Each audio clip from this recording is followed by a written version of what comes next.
Γεια σας! Σήμερα θα κάνουμε μία παρουσίαση στο Elebox Blink.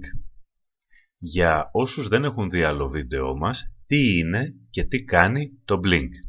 Το Blink λοιπόν είναι μία έξυπνη συσκευή ειδοποίησης για όλα εκείνα τα άτομα που δεν μπορούν να χρησιμοποιήσουν εύκολα το κινητό τους τηλέφωνο. Αναφέρω ενδεικτικά: ηλικιωμένους, μικρά παιδιά, άτομα με προβλήματα όρασης, άτομα με κινητικά προβλήματα, άτομα με ασθενή μνήμη. Όλοι αυτοί οι άνθρωποι σε μια κατάσταση ανάγκης είναι δύσκολο να χρησιμοποιήσουν το κινητό τους τηλέφωνο.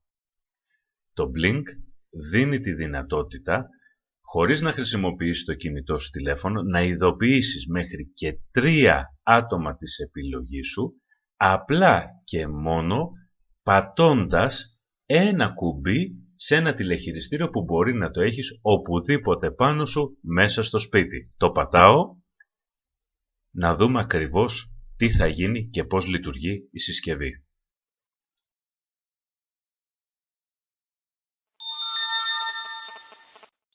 Αρχικά το Blink θα στείλει ένα μήνυμα SOS στο καταχωρημένο ή στα καταχωρημένα κινητά. Κατόπιν θα πραγματοποιήσει μία κλήση στα ίδια κινητά. Αυτή την κλήση περιμένουμε.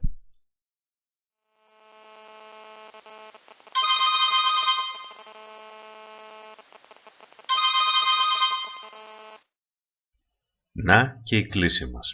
Με αυτόν τον τρόπο το Blink μπορεί με το πάτημα ενός και μόνου κουμπιού σε τηλεχειριστήριο να μας βγάλει από μία πολύ δυσάρεστη θέση.